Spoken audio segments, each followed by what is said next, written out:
Good afternoon. It is my great pleasure to welcome to the State Department, for the very first time, President Joe Biden and Vice President Kamala Harris. This is a particularly proud day for me. I know it's a proud day for everyone here at State. It's especially meaningful to have with us our newest class of Foreign Service officers joining us via video. It's great to see you all. Thank you for being here with us today. These women and men represent the extraordinary talent and diversity of America. They're the future of this department. We're thrilled that they've joined our team. Our President and Vice President know how vital the State Department is to America's security and prosperity. And they know how committed the people of the Foreign Service and Civil Service are to serving our nation to the best of their ability every single day. Mr. President, Madam Vice President, we are grateful to both of you for visiting us so early in the administration. Despite the remnants of snow outside, we know that you want to make the State Department as strong as it possibly can be for our country. And we know you're counting on us to deliver excellence for the American people. On behalf of everyone at State, I promise you, we will not let you down. Now, a quick word about Vice President Harris. She's dedicated her career to the security of the American people. As a district attorney, California Attorney General, United States Senator, and now as Vice President of the United States. And she fully shares the President's commitment to crafting a foreign policy that puts diplomacy first and that keeps our nation safe and delivers real results for the American people. And so it's my great pleasure to introduce to you the Vice President of the United States.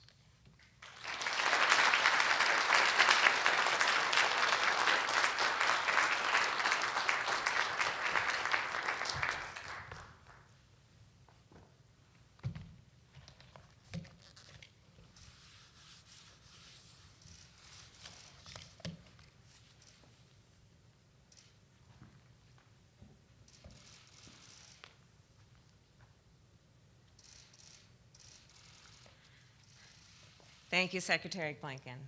It was my great honor to swear you in last Wednesday. And thank you for the warm welcome, everyone, for me and the President. We are here as one of our highest priorities to thank you for your dedication to our country and the work you have tirelessly been doing. And, when I swore in the Secretary, you may know that he placed his hand on a copy of the very document that we all swore to protect and defend. And that, of course, is the United States Constitution. And it was a simple, and it is a sacred oath, one many of you, the dedicated staff of the State Department, have taken. And we know that we cannot take those words for granted to support and defend. Every day, we have to breathe new life into them. That is our duty. As difficult as these past years have been, you have remained committed to democracy, to human rights, and the rule of law. On behalf of our nation, we thank you for your service and for your sacrifice. Today, we are here in person to tell you that we are committed to upholding the highest standards of integrity and accountability, inclusivity, and diplomacy. On the global stage, as a partner and a leader, this is the foundation on which we stand. We build on that foundation both by what we do abroad, restoring our alliances and supporting international institutions, and also by what we do within our own shores. Our foreign and domestic imperatives are intrinsically linked. Everything you do, every policy you advance, every partnership you forge makes a difference in the lives of everyday Americans. At the same time, our strength in the world depends on your strength and our strength here at home. And that is why we are working to reinforce our democracy, to rescue our nation from this pandemic, to rebuild our economy, to confront racial injustice, and to combat climate change. The world is counting on us.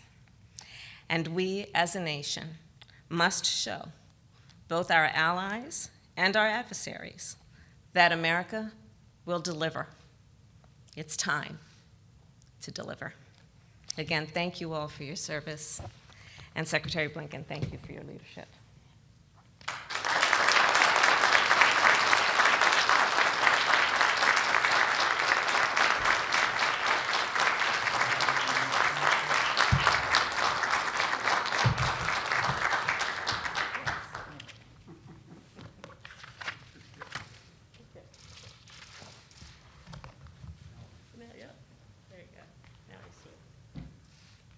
Thank you. Thank you so much, Madam Vice President. And now just a brief word about President Biden. No one has ever brought as much foreign policy expertise and experience to the presidency as Joe Biden. For the 2 decades or so that I've worked for him, I've just been trying to keep up. From Baghdad to Bagram, from Paris to Pretoria, to so many points in between. It's been one of the great privileges and pleasures of my life to watch President Biden in action across the globe. And I know from seeing him in action that he believes profoundly in leading with diplomacy, mobilizing our friends and allies to work together in common cause. As important, he welcomes new ideas, dissenting views, rigorous debate. He wants to ensure that our foreign policy stays innovative and creative, so it doesn't just respond to global events, it actually helps to shape them. Those are the instructions that I have from him. That is what we are going to try to do here at the State Department. And President Biden and Vice President Harris have made it clear that in everything we do, the first question we have to ask ourselves is this: how is it going to benefit our fellow Americans? How will this policy, how will this initiative, how will this outreach answer their needs, their values? How will it make their lives just a little bit better? That's the first question we have to ask. And we're going to hold ourselves to that standard every step of the way. We're lucky to have this president and this vice president at the helm during such a pivotal time for our nation and for the world. And so it's very much my honor today to introduce to you the President of the United States.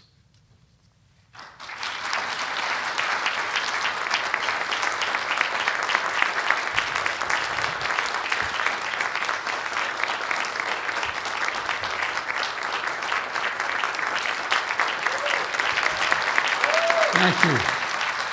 Thank you, thank you, thank you. Thank you, Mr. Secretary. Thank you for welcoming the Vice President and me back to the State Department.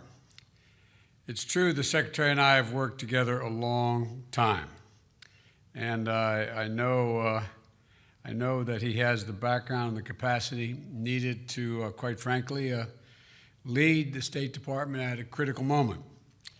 This has been a difficult few years. I've been hanging around as on the Foreign Relations Committee and as chairman and then as vice president and now as president for a long time dealing with state. Those of you who work here, including the new class of diplomats that are on the screen behind me, you're among the brightest, most involved, best educated group of people America has to offer. And but I come today to talk to everyone at Maine State, watching remotely, and those who will not be able to see this but will hear about it. You know, an incredible group of diplomats that I've had a chance to work with, and what we never talk about is you not only have great intellectual capacity, you have great personal courage. I've been with some of you when we've been shot at. I've been with some of you when we've been in places that you would not have any idea you'd want to be when you were going to school foreign policy and foreign service. They never told you what that was going to happen. But you're an incredible group of individuals. And I've said many times over the years, those of you who are stationed overseas and have been stationed overseas, you're America's face. You're what people see in the country you are. They look at you. You are the face of America. And it matters. It matters a great deal how you comport yourself and how you deal with the folks that you're dealing with in that particular country. I find it, many of you among the most incredible, and by the way, I think what we don't do enough, we don't thank your families. We don't thank your families for the sacrifices they make. They make real sacrifices.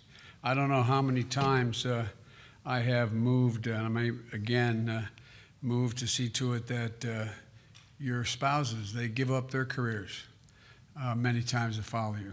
Many times their careers are as consequential or more consequential than yours, but they do it for the country. And they're to be thanked. But the main message that I want to communicate to you all is that whether you're part of the newest class of Foreign Service officers, you've worked for decades in the civil service or foreign service, or you're locally employed staff, you're vital in the success and strength of our nation depends in no small part on you. Later today, I'm going to go up on the 8th floor and send a clear message to the world. America is back. America is back. Diplomacy is back. You are the center of all that I intend to do. You are the heart of it. We're going to rebuild our alliances. We're going to re-engage the world and take on the enormous challenge we face, dealing with the pandemic, dealing with global warming, and again, standing up for democracy and human rights around the world. Again, as I said, you're the face of America abroad. And in our administration, you're going to be trusted and you're going to be empowered. Trusted and empowered to do your job. But I ask each of you to abide by a few core tenets. Integrity in all you do. We say it again, integrity in all you do.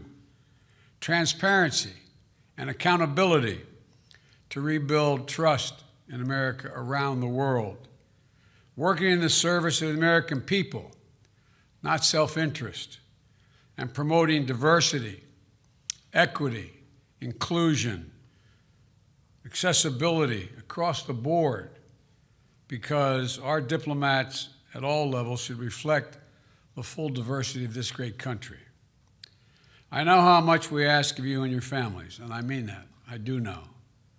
It's been a long time I've been dealing with this building and all of your predecessors. The sacrifices you make are real and not recognized much by the country as a whole. They don't know all that you do. I also know that you've never let us down. I believe in you. I believe in you. We need you badly. I trust you. And I'm going to have your back, that I promise you. Just like you're going to have the backs of the American people. What I always point out to people, in the years when I was chairman of the Foreign Relations Committee, I'd make sure that my Foreign Relations Committee staff came to my home state and worked on constituent services, which many of them thought was sort of beneath them. I'm a foreign policy specialist. But it's all about who you work for, who I work for, who we work for. And the foreign policy is about promoting the interest of the people of the United States within a rubric and a set of principles that treat everyone with decency. So I promise you I'm going to have your back. I promise you. And I expect you to have the back of the American people. Now, I've got a lot of work to do, and a lot of catching up to do, a lot of rebuilding to do. And I can't think of any group of people better capable of doing it, more ready than all of you. So thank you, thank you, thank you. I look forward to working with you. I look forward to seeing you. And I look forward to coming back when this auditorium is filled and no one has to wipe down the podium. So again, folks, thank you. You are the heart and soul of who we are as a country, and the rest of the world is looking to you to help them understand us, and so we can help them as well. So thank you all very much, and may God bless you, and may God keep you all safe when you're abroad. Thank you.